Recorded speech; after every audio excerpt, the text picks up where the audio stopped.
1928-2013, homme d'État, Premier ministre de 1981 à 1984.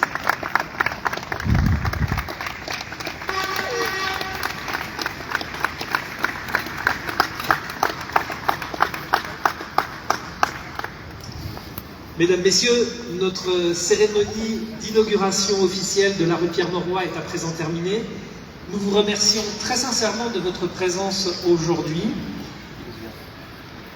Tout n'est pas complètement terminé car la mairie du 18e nous invite à présent à partager un moment de convivialité à quelques mètres de ce site en contournant par la gauche le jardin du 21 avril 1944.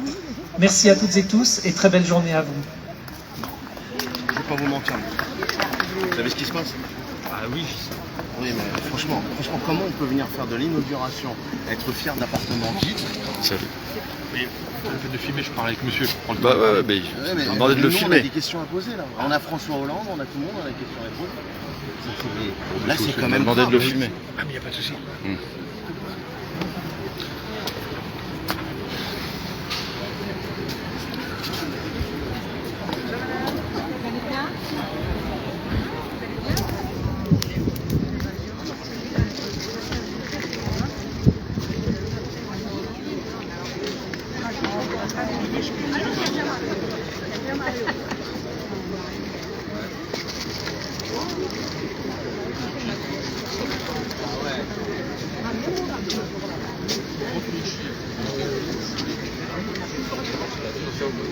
On va voir la décence de les laisser sortir, ça sert à rien.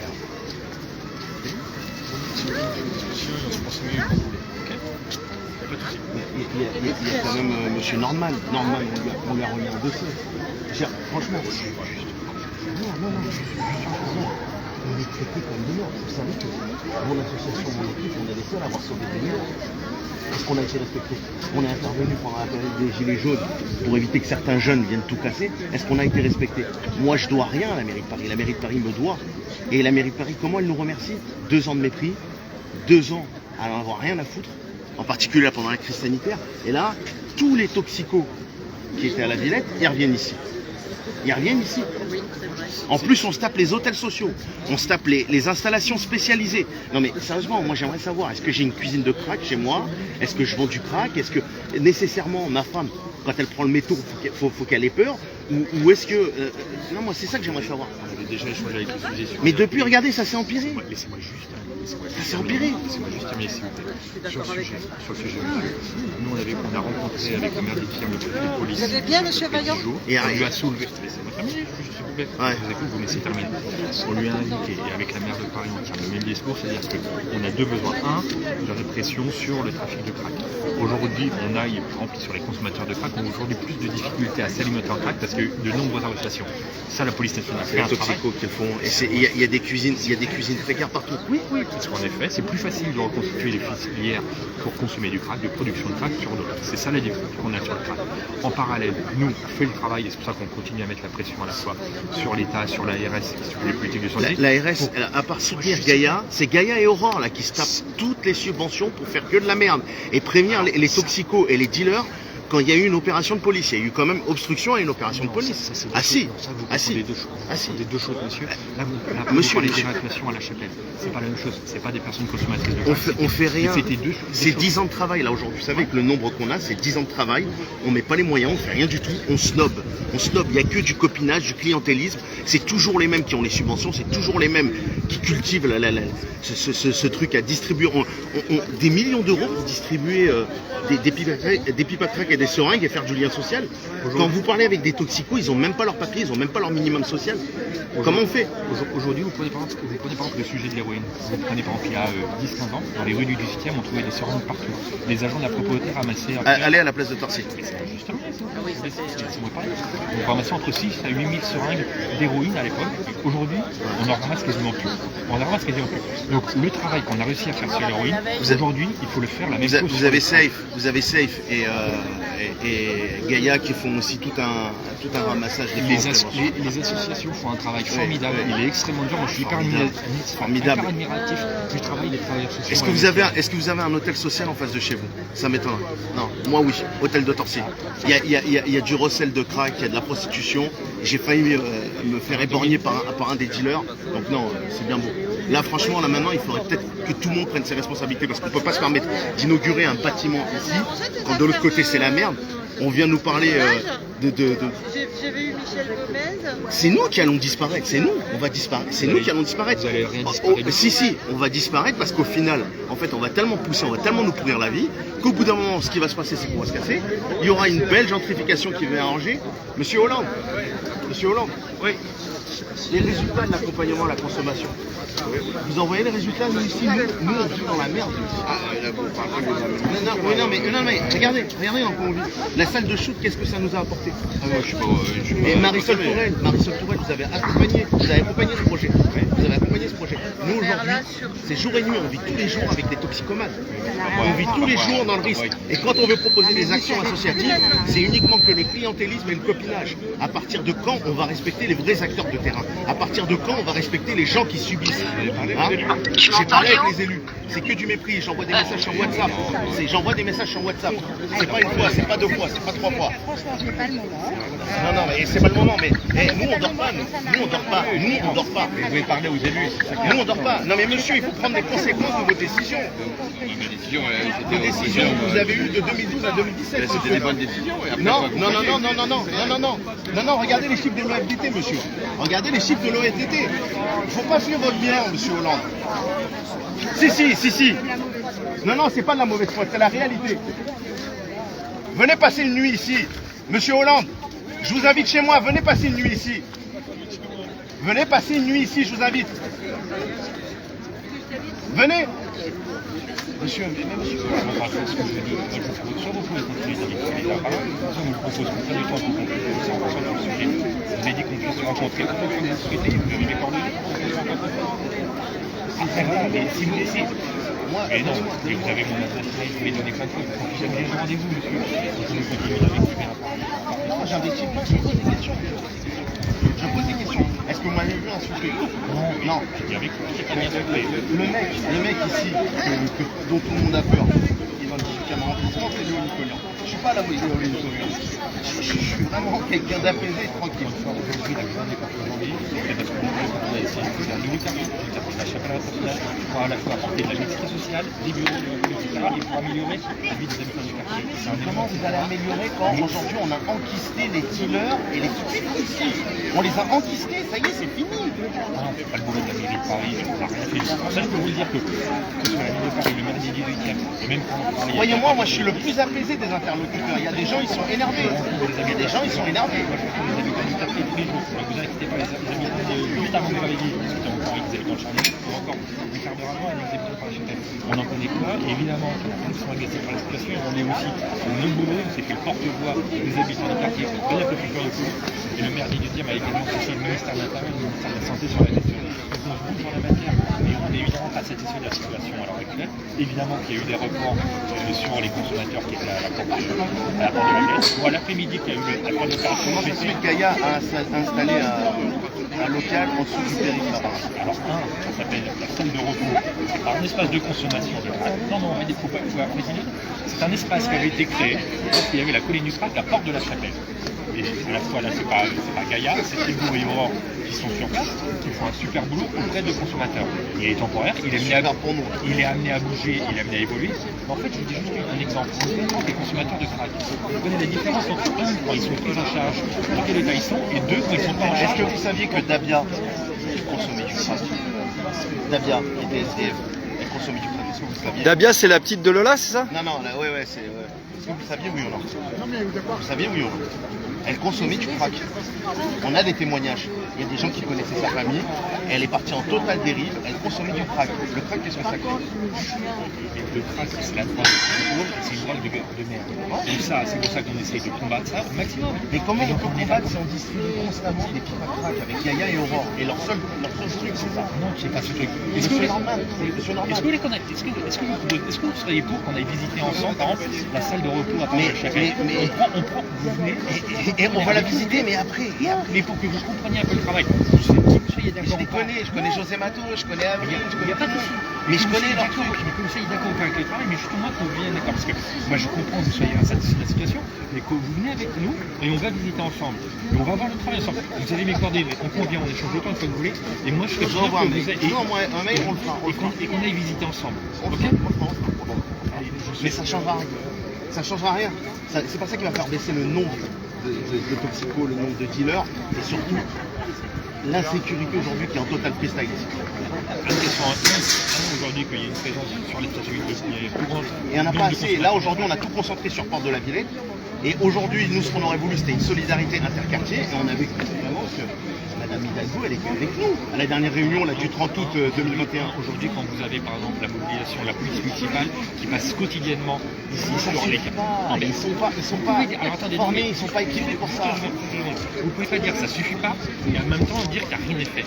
Parce que, que ça suffit pas, oui, je suis d'accord, parce qu'aujourd'hui la situation n'est pas satisfaisante. De dire que rien n'est fait, ça par contre, je l'entends pas. Le boulot qu'on fait, tout le travail qu'on fait même, sur le quartier de Chapelle International, l'aréna qu'on met là, le campus Condorcet là, la réflexion totalement de tout ce qui va être fait ici, sur les contrats, en termes d'urbanisme, etc., tout ça, ça va contribuer à améliorer le quartier. Après, vous avez raison de le dire, en même temps, ça ne change pas les usages nécessairement, et en effet, vous voyez qu'il y a des personnes toxicomanes, etc. Et quand est-ce qu'on fait le travail de prévention? Le travail. On le fait pas. On le fait pas, on a proposé des plans d'action aussi bien à la préfecture avant. Il n'y a personne qui nous appuie. On a fait un travail, de terrain. On a envoyé un monsieur normal, on nous a dit qu'on nous appuie, il n'y a rien. Vous m'envoyez moi je vous enverrai et on verra ce qui va avoir lieu à la suite. Parce que là, je vous le dis, la situation, elle est insupportable. Les nuits blanches, c'est que pour nous. Les nuits blanches, c'est que pour nous. Les tentatives de cambriolage, les squats, ceci, dans les halls d'immeubles, c'est bon, c'est possible. Franchement, je suis président du conseil syndical de l'immeuble. Vous n'avez pas le nom de ces Jospin, les squatteurs de chez vous, les toxicos, en fait. Ils viennent chercher des verres à boire. C'est juste aussi, par contre, je voulais d'arrêter de filmer parce que c'est pas le lieu, je parle avec des habitants, donc vous voulez le filmer lui, vous le filmez lui, mais vous arrêtez de filmer. C'est pareil, hein. Moi, je ne pourrais pas être filmé en permanence. Vous arrêtez de filmer. J'arrête de vous filmer. Ça vous dérange que je vous filme, monsieur? Ok, j'arrête de vous filmer. Bien sûr, bien sûr. Vous arrêtez ou c'est bon? Je filme mon copain. C'est un personnage public. Un personnage public, il est soumis au droit. Non, c'est un personnage public. Elle est où cette gauche? Vas-y, ma cocotte. François Hollande a pris des décisions avec la salle de jeu et une politique sur l'accompagnement à la consommation. Non, l'accompagnement à la consommation, qu'est-ce que ça a fait? Ça a renforcé le nombre de toxicos, le nombre de dealers et l'insécurité. Moi, je parle en tant que simple chômeur, ancien travailleur social qui a été complètement abandonné ou pas? On a craché dessus après la crise sanitaire. Moi, j'ai bougé pendant les gilets jaunes, j'ai empêché les jeunes de banlieue de venir tout casser. Comment la municipalité l'a rendu mépris. J'ai permis à des jeunes de sortir du camp de crack, j'ai sauvé des jeunes du camp de crack, j'ai permis à des parents de les retrouver. Comment la mairie de Paris et le gouvernement de Paris mépris. Toujours pareil, c'est calme. Et au final, qu'est-ce qu'on a? C'est une invasion, spécialement ici, de toxicos et de dealers. Moi, je vous invite, venez passer une nuit chez moi. Je vous invite, je vous prends en charge. Venez manger, tout ça, il n'y a aucun problème. Voilà, il n'y a aucun problème. Et venez voir ce qui se passe. C'est plus possible. C'est plus possible. Mais madame, nous, on se prend des nuits blanches, on ne peut pas être aussi dans le temps en forêt. On a posé des questions. Et encore, je suis gentil. Je suis gentil, madame, je suis gentil. Mais je vous connais très bien, je vous ai déjà vu plusieurs reprises. Oui. Je vous connais. C'est pas le genre.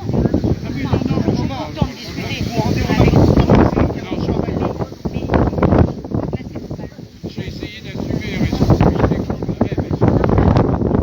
Mais là, aujourd'hui,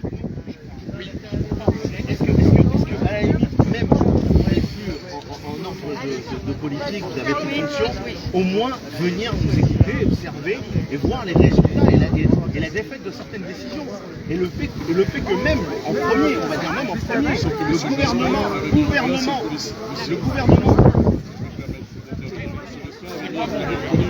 Il avait mis en place un dossier de le proximité. gouvernement, justement, déjà, essayez de parler pour nous auprès du gouvernement. Vous avez une influence, vous avez une aura, parlez. Mais c'est pas le vôtre. Ah ouais, si, c'est voté pour eux au deuxième tour, Tout le obligatoirement. monde, bien entendu, Ah oui. pour faire front au Front National. Vous avez voté pour eux au deuxième Et tour. vous savez très bien, en plus, la police qui a disparu, c'est pas nous qui en sommes responsables. Alors c'est qui? Allez, écoutez, revoyez l'histoire, c'est vous qui avez salué M. Jospin. L'histoire, c'est M. Sarkozy qui nous a supprimé le commissariat que nous. Rappelez-vous Mais que qu'est-ce ça qu'a fait va. François Hollande quand il a pris le pouvoir? Mais c'est la même ligne politique au final. On a eu Valls qui a voulu être plus Sarkozy que Sarkozy. On a remis des... Et au final, On a remis... on peut pas regarder. Regardez, il y a une décision, il y a eu des décisions totalement contradictoires. Comment on peut bombarder la Syrie et de l'autre côté accueillir des réfugiés? C'est pas possible. On est d'accord. C'est pas possible. La seule Et chose, ces c'est que là, on réfugiés est au qui se niveau sont de la réalité cumulés, politique. Ces réfugiés qui se sont cumulés spécialement ici, qu'on a concentrés ici dans le 18e, dans le 19e et dans le 10e, beaucoup d'entre eux sont devenus des toxicomates. Beaucoup d'entre eux sont devenus des... Rappelez-vous, autant il y a eu une prise en charge qui a été abandonnée progressivement. Une prise en charge. Et vous êtes travailleur social. Moi, je Les suis travailleurs instituteur. sociaux aujourd'hui sans moyens, c'est les mêmes qui aujourd'hui Oui, sont bien impliqués. sûr. Avec le copinage, c'est les mêmes qui ont les moyens. C'est Gaïa et Aurore. Et ils ne foutent rien. Ils ne foutent rien. Vous avez les toxicos et les dealers d'un côté, moi, je là lutte dans aussi cette le rue-là, quartier, qui rassurez-vous. consomment, et Gaïa de l'autre côté avec leur petit camion en train de distribuer. C'est ça la réalité. Oui, bien sûr. C'est Et ça la l'idée- réalité. alors, Et je vous le dis encore une fois, moi, comparé à d'autres personnes, je suis poli, je suis gentil, certes, je parle Et fort, non, je non, suis non, vous gentil. avez pas parlé- Mais et vous avez été croyez-moi, respecté, il y avait vous des avez- gens, j'ai même attendu la fin de la cérémonie. Oui, Il y a des gens, je vous jure, qui sont extrêmement en colère, qui vivent avec ça à longueur de temps en bas de chez eux, Oui. dont Léo Nicolian. Je vous jure que des ça aurait, élèves. ça aurait pété un câble. J'ai des élèves, je suis institut à Doudeville et j'ai Voilà. eu des élèves ici. Rassurez-vous, je vois très bien. Mais comme moi, je voulais vous remercier de la manière dont vous avez interrogé M. Jospin avec beaucoup de respect et votre tenue. Mais et malgré tout, moi, je suis quelqu'un qui respecte tout le monde, je respecte même mes adversaires politiques. c'est comme ça qu'il faut faire. Voilà, c'est tout. Moi, je vais jamais frapper, je vais jamais rien Est-ce faire. que vous Mais êtes j'ai vu invité- toute la sécurité qui me regardait de travers, par contre. Mais non. Oui, parce que... Bah oui, tu me dis que c'est bien, mon Mais parce poteau, que hein. mais c'est normal, c'est normal. Non, mais moi, je suis gentil, moi, Ils je suis ont la bien res- élevé. J'ai laissé la cérémonie. Ils ont J'ai la vu que ça respons- coûte cher. Ils ont la responsabilité, malheureusement, des personnes, voilà. Mais vous avez vu qu'au final, la plupart des gens qui vivent ici dans le 18e arrondissement, ils sont venus poser les mêmes questions que moi. bien sûr. Parce qu'ils s'en peuvent plus. Écoutez, Ils en ont marre. moi je m'occupe je suis à la mairie, élu à la mairie, je m'occupe des seniors et je m'occupe du quartier de la Goutte d'Or. On a eu à une époque, la Goutte d'Or, les mêmes problèmes. J'y suis depuis 36 ans, la Goutte Bouge pas d'Or. vraiment hein, sur la côte nord. Si, regardez comment c'est devenu. Alors le problème c'est que c'est un combat permanent. Je reprends mon ma classe, je vais prendre un pot et je repars dans ma classe. En tous les cas, je vous remercie beaucoup de votre intervention, qui était vraiment très appropriée. Mais ce ne sera pas la dernière, malheureusement. Mais écoutez, si on ne travaille pas avec la réaction, on fait comment? Ça bouge. Et j'espère que vous allez retrouver un travail parce que Mais moi je non, me bats. mais la mairie de Paris ne fout rien là-dessus pour les travailleurs sociaux. Au niveau politique de la ville, c'est zéro. Au niveau politique de la ville, au niveau prévention, au niveau insertion, j'ai eu des fonds en banlieue, il n'y a rien sur Paris. Paris est vraiment à la base On au en niveau. parlera, promis. Vous avez une Parce carte de que visite? Je vous donne ma carte et n'hésitez pas à me laisser un message. Et c'est demain. On va voir si vous allez agir vraiment. Il y a Dieudonné de Ngoumou Ouais. qui était là aussi, qui lui s'occupe du quartier de la Chapelle. On verra. D'accord. En tous les cas, On verra, mais de respectez-moi. toute façon, on va faire le forcing, on lâchera pas et les gens maintenant gagnent des résultats. Bien sûr. Là, c'est plus possible. C'est plus possible. D'année en année, c'est pire en pire. Même quand on a déporté à la Villette, les problèmes restaient ici. Pourquoi? Parce qu'on a les hôtels sociaux aussi. Et on a des dealers, on a des cuisines de crack à rue Bouffry, et ça bouge pas. Ça, il faudra un jour que, je ne sais pas si vous êtes de la génération, il y avait à l'époque ce monsieur Wittgenstein qui s'occupait des toxicos et il expliquait que c'était quelque chose où il fallait prendre toute une politique nationale là-dessus. À l'époque, je m'y ai intéressé. Mais il n'y a pas. La prévention en milieu scolaire, il n'y en a pas. Si. Alors ça, Ah non. je suis inscrit depuis 40 ans et Non. croyez-moi, je fais la J'ai prévention. travaillé en collège et en lycée. Il y a zéro prévention. Il y a zéro prévention. Je vous jure qu'aujourd'hui, il y a zéro prévention. La pire des substances aujourd'hui, les pires des substances, que ce soit le protoxyde d'azote, que ce soit aujourd'hui le crack, tous ces trucs-là, les gamins ne savent pas. J'aimerais bien qu'on se réunisse avec le grand monsieur qui était Kevin Abbé. Ouais. Parce que, alors là, pour le coup, la prévention, c'est... Moi, je vais partir à la retraite à la fin de l'année. Mais croyez-moi, j'ai passé ma vie à m'occuper des enfants, de les seniors aujourd'hui. On en reparle. Mais ça serait intéressant qu'on puisse vous réunir et vous concerter. Je veux remercier les employés, je vais là-bas. Merci monsieur en tous les cas. Votre nom? Tarak Sassi. Tarak, T-A-R-A-K. C'est mon prénom, Sassi, S-A-2-S. Enchanté en tout cas. Portez-vous bien. Messieurs, merci beaucoup pour ça. Tarak, un dernier mot? Un dernier mot, ça va être du blabla. T'as pris des cartes de visite, c'est pas la première fois. C'est pas la première fois, c'est pas la dernière fois, mais on va les mettre face à leurs responsabilités. Et puis là, de toute façon, là, il y a l'opinion publique qui voit, et maintenant, faut mettre la pression, faut les rappeler, faut les rappeler. Puis voilà, c'est tout. Faut les rappeler. C'est tout. Faut pas lâcher, c'est tout.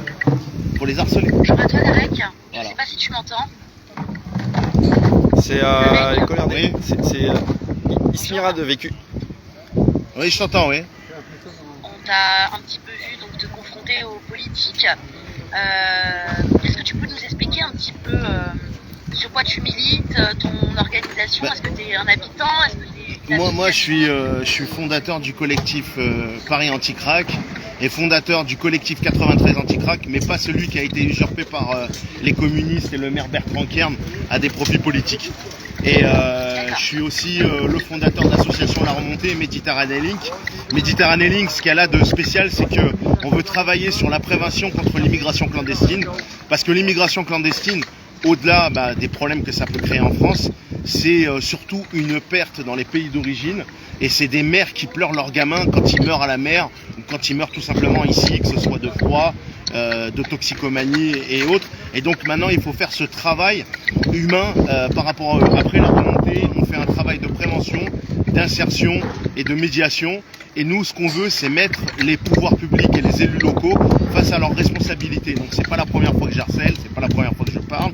J'ai eu des interventions avec Elisabeth Borne, j'ai eu des interventions avec Gérard Darmanin. Le problème, c'est que ces gens-là s'engagent sur des trucs et qu'ils ne font pas, et au bout d'un moment, ça devient évident et ça devient visible en fait que quand on parle avec ces gens-là, ils ne foutent rien, et là c'est plus possible. Et là quand même, on a eu un ancien président de la République, il fallait le mettre face à ses responsabilités. Il y a un premier ministre qu'il fallait interpeller parce que il a totalement lâché l'affaire, et je veux dire, on peut pas se dire de gauche et socialiste quand on fait rien. Donc maintenant, un petit peu de sincérité dans la gauche, parce que si la gauche c'est uniquement que le pouce caca et le carnaval, ça sert à rien. Aujourd'hui, la gauche normalement c'est des valeurs sociales, c'est des valeurs humaines qu'on ne retrouve plus. Ces valeurs de gauche ont été prises par des gens de droite, et ils le font mieux que eux. Ils le font mieux qu'eux. Donc aujourd'hui, on doit les mettre devant leurs responsabilités, devant le plus gros fléau qui existe, parce que la France est devenue le premier pays toxicomane. On parle du crack, mais il y a tellement de substances aujourd'hui qui empoisonnent les quartiers et qui empoisonnent les rues. Et Paris est devenu le plus grand rond-point de la toxicomanie et du trafic de drogue en Europe. Et là, il faut vraiment agir. Et c'est nous qui sommes en sécurité, et on perd notre capital, on perd la ville qu'on aime. Paris, c'est au-delà de ça, c'est une ville mondiale, c'est une ville qu'on aime. Là, tous ces nouveaux immeubles là qui ont été construits, beaucoup ne veulent pas habiter ou ne veulent pas louer à cause de l'insécurité qu'il y a juste là, Porte-la-Chapelle, et là, Porte-la-Chapelle. Ils en peuvent plus, donc au final, qu'est-ce qui va se passer? Il y a aujourd'hui peut-être un plan entre ces bâtiments-là et les bâtiments de Rosa Parks que personne ne veut habiter, alors qu'il y a des gens qui demandent des logements, il y a des gens qui sont à la rue. On va mettre des Ukrainiens. On va y mettre des Ukrainiens. Il n'y a pas très longtemps, il y a un immeuble qui a failli s'effondrer. Il y a Léo qui avait filmé vers le quartier Championnet. Ces gens-là, on va les mettre quelque part? Non, on va les laisser dans un bâtiment qui est insalubre.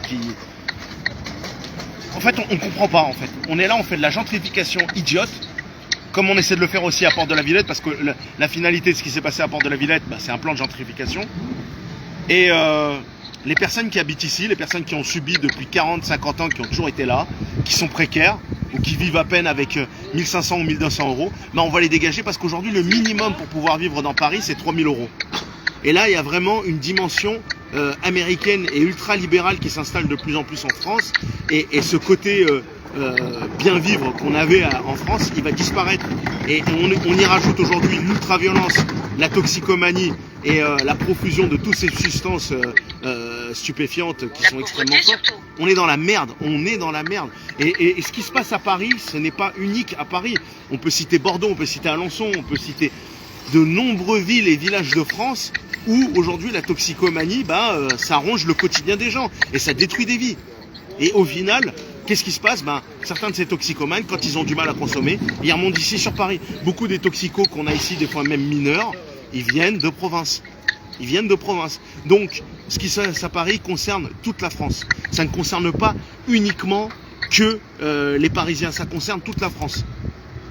Moi, avant d'habiter à Paris, j'habitais à Cannes. J'habitais à Cannes. Je suis venu ici sur Paris, pourquoi? Parce qu'à Cannes, je trouvais pas du travail. À Cannes, c'était uniquement que des portes fermées. C'est pire que n'importe où. Et on arrive ici, au final, on se bat. J'ai été pendant 10 ans sans domicile fixe. J'arrive enfin à avoir un logement. Le logement, c'est un quartier à problème et beaucoup d'insalubrité. Et au final, on doit accepter de vivre avec des dealers et des drogués à cause de l'application d'une politique faite par déjà l'adjointe au maire à la santé, Anne Souiris, qui veut nous imposer son agenda idéologique, qui est vraiment sur un agenda international qui est l'accompagnement à la consommation dans un premier temps, la dépénalisation des drogues et plus tard la légalisation. Et d'ailleurs, tous les gens qui bossent pour Gaïa et Aurore militent pour cet agenda-là. Et que de l'autre côté, nous les riverains, on est totalement désarmés.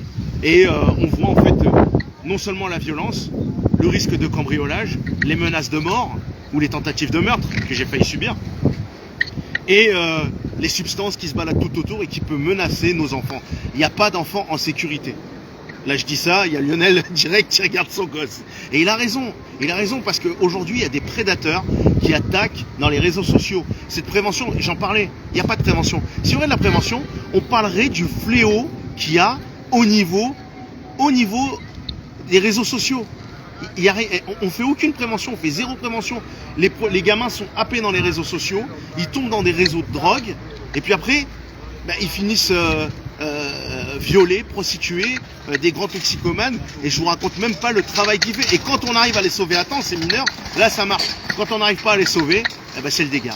C'est le dégât total, et c'est des gens qu'on retrouve 15 ans plus tard. J'ai entendu parler du protoxyde d'azote. C'est les ballons. Ouais. C'est les ballons qui sont un réel fléau dans nos vies, sur nos enfants. Dans la même rue là. J'aimerais rappeler qu'il y a des risques de paralysie. Mort subite. Mort subite même. Aussi. Qu'est-ce que je trouve qu'il y a une diabolisation du cannabis. On se fixe énormément sur le cannabis, mais on ne se fixe pas sur le protoxyde d'azote. On ne se fixe pas aussi sur des produits comme le lean. Je ne sais pas si tu connais. La lean, oui. Je fais partie des premiers à la dénoncer. La lean avec le crystal meth aujourd'hui qui sont en pleine expansion. C'est un réel fléau dans nos campagnes, on n'en parle pas du tout. Et par contre, on parle du cannabis, pour le coup, où il n'y a pas d'overdose et il n'y a pas de paralysie ou des choses comme ça. Alors, le cannabis... La prévention, comme tu disais, elle est quasi inexistante ici en France. Franchement, c'est un sujet qui est super important. Je me permettrai de prendre tes coordonnées, si tu permets, par le biais de Lionel. Sans problème. Parce que j'ai fait une étude. On est copains, t'inquiète, on est copains. Le marché noir. Et je parle beaucoup des réseaux, justement, de tout ce qui est Snapchat, TikTok, tout ça. Donc je pense que ça pourrait t'intéresser. Et je pense qu'il faudrait qu'on fasse une émission où on puisse vraiment plus aller dans le détail. Donc là, tant que c'est de la prévention, tant qu'on est dans ce genre de truc-là, moi je suis à fond. Je suis à fond. On doit faire passer le message à un maximum de monde. Je voulais vous remercier d'être venu aujourd'hui à cet événement, parce que Léo, donc, qui a été...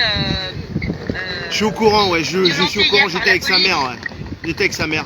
Voilà, et Léo... Il y a une perquisition qui est faite actuellement chez lui. Il tenait énormément à cet événement, à dénoncer l'hypocrisie de cet événement, donc je remercie. Léo, en fait, s'il aurait été là, ça aurait été extrêmement violent. Léo, s'il aurait été là, c'était extrêmement violent. Et on va dire que limite, la garde à vue, elle tombe bien. Léo, moi je vais être franc, Léo, je suis pas d'accord avec lui sur beaucoup de choses, mais c'est un ami, c'est un voisin, et c'est quelqu'un, quand il a besoin de moi, je serai là. Et il faut des fois même l'appuyer quand il fait des choses au niveau de l'international ou même surtout ici au niveau local. Et moi, ce que j'aimerais, c'est aussi mettre l'accent. Vous savez, aujourd'hui, on a des réseaux de personnes qui sont dans des combats politiques contestataires. Et parmi eux, j'ai rencontré quelqu'un qui était sans domicile fixe, qui s'appelle Kevin. On l'a vu hier, ouais. On l'a vu hier. Et moi, ce qui m'a extrêmement choqué, en fait, c'est qu'on est là. Déjà, on dit tout le temps, on est là. Dans les manifestations, on dit tout le temps, on est là. Mais on est là pourquoi? On est là uniquement pour faire pousser les chars et les chariots où il y a Olive et Philippot, où on est là pour construire quelque chose de nouveau et imposer quelque chose de nouveau. Parce que construire et imposer, on n'a rien fait du tout. Les gilets jaunes ont été totalement récupérés, que ce soit par Mélenchon, que ce soit par le Parti communiste, que ce soit par Zemmour ou même encore Marine Le Pen. Mais de concret, de même construire. Macron avec les gilets roses. Oui, bien sûr. Même de concret, de construire, qu'est-ce qu'il y a? Il n'y a rien du tout. Quand on sait qu'il y a des hameaux qui sont abandonnés, où on pourrait construire des coopératives agricoles, faire des choses, permettre des gens de s'insérer, de vivre, on ne le fait pas. Hein, 25 000 €, ça coûte quoi? Ça coûte le prix d'une manifestation, ça coûte le prix du char et de la sécurité, où il y a Philippot, Olive et tout le monde qui sont là à gueuler les mêmes choses toutes les semaines pour rien arranger. Aujourd'hui, peut-être que ces 25 000 €, si on les mettait à profit pour prendre des vieux bâtiments et mettre des gens comme Kevin qui ont 24 ans, qui ont toute la vie devant eux et qui dorment à la rue, moi, ça m'intéresserait plus. Aujourd'hui, le plus grand combat, c'est de combattre le fléau de la misère et mettre les gens face à leurs responsabilités. Eux, ce qu'ils attendent, c'est quoi? C'est qu'on dérape, c'est qu'on soit violent. Moi, je suis venu, je les ai interpellés gentiment. Et je le ferai toujours comme ça. Pourquoi? Parce qu'ils attendent quoi? Surtout en plus d'un arabe. C'est qui part en couille. Non, j'ai le verbe, je sais parler, je vais les interpeller et je vais les mettre face à leurs responsabilités. Et je vais surtout leur faire comprendre que la gauche, c'est un rêve illusoire qu'ils ont essayé pendant 40 ans et qui ne marche pas, et qu'aujourd'hui ils doivent se remettre en question, non pas pour la gauche mais pour l'humain. L'humain. Là, Jospin, et c'était important que les dernières années où on a vécu avec le Front, où on était bien, ces années à lui, et qu'après quand on est rentré dans l'euro, on l'a eu dans le cul. Et que ça fait que s'aggraver. Et que François Hollande, qui est un président de gauche, qui a eu une politique où je bombarde la Syrie d'un côté, mais j'accueille des réfugiés de l'autre. C'est grave. Cette guerre contre la liberté qu'on a menée pendant 20 ans, après le 11 septembre, elle a fait des millions de morts et des millions de déplacés. Certes, on a eu le 13 novembre, on a eu des attentats énormes, mais il faut voir de l'autre côté ce qu'on a fait avec le gouvernement français. Et je dis pas les Français, parce que les Français eux-mêmes sont victimes de cette politique. Mais le gouvernement français, l'Union européenne, l'OTAN et bien sûr les États-Unis, ils ont fait des millions de morts et des millions de déplacés en Afrique, en Europe, en Asie, et aujourd'hui, nous, ici même, à Porte-la-Chapelle, on en paye les conséquences avec des gens totalement désœuvrés. Non seulement des gens qui sont traumatisés par la guerre, mais en plus qui deviennent toxicomanes. Donc ça en fait des doubles dangers. Des doubles dangers. Bon, à un moment donné, il faut qu'ils prennent la Porte-la-Chapelle. La Porte-la-Chapelle, c'est la conséquence de leur politique. Alors par contre, les migrants, je pense qu'ils ont assez déjà, je ne peux pas les accabler. Il existe des systèmes dans les pays nordiques où tu as des habitants qui, comme tu dis, des hangars, des trucs comme ça, qui mettent à disponibilité des cours de français, qui les logent, qui sont payés par l'État à la tête en fait. Donc il y a des systèmes qui existent. Comme tu dis, c'est une histoire de moyens. C'est une question aussi, on a l'impression ici en France qu'ils traitent tout dans l'urgence. Il y a surtout une chose, tu sais, on n'aurait pas attaqué la Libye, on n'aurait pas autant de migrants aujourd'hui à gérer. Ces gens-là seraient plus heureux en vivant chez eux. Et ça, c'est pas avoir un discours du Front National. Je suis tunisien. Je suis tunisien là. Je suis tunisien. J'ai la double nationalité. Je suis tunisien. Je suis impliqué en politique en Tunisie. J'ai la double nationalité. J'ai aussi ma carte d'identité française. Mais moi, aujourd'hui, si je veux aider la France, je dois aider la Tunisie. Parce que si j'aide la Tunisie, il y aura moins de migrants clandestins, il y aura moins de trafic, il y aura moins de problèmes. Et ça, je pense qu'il y a beaucoup de binationaux qui n'ont pas capté ça. Tarek, j'ai quasiment plus de batterie. Par contre, ce que je te propose, c'est qu'on puisse se revoir pour faire une émission sur tout ce qui est migrants, immigration et drogue. Si d'accord, sans problème. Parce que là, ça va couper. Et j'ai quasiment plus de batterie. Malheureusement, il n'était pas prévu ce live. Et tout, voilà. Bah ouais, désolé. J'aurais dû te prévenir, Sans problème, voilà. Sans problème. Mais Lionel, tu me donneras le contact à Tarek et on s'organise. Ouais, ça marche. Je vais devoir vous laisser. Ça marche. Ça va couper. Ok. Et on se revoit très vite. Ça marche. Beaucoup, merci. À plus. Ciao. Et à très vite. À plus, Je ciao. remercie les auditeurs de Vécu, c'était Ismera pour Vécu. Merci à tous de nous avoir suivis, on reviendra très vite.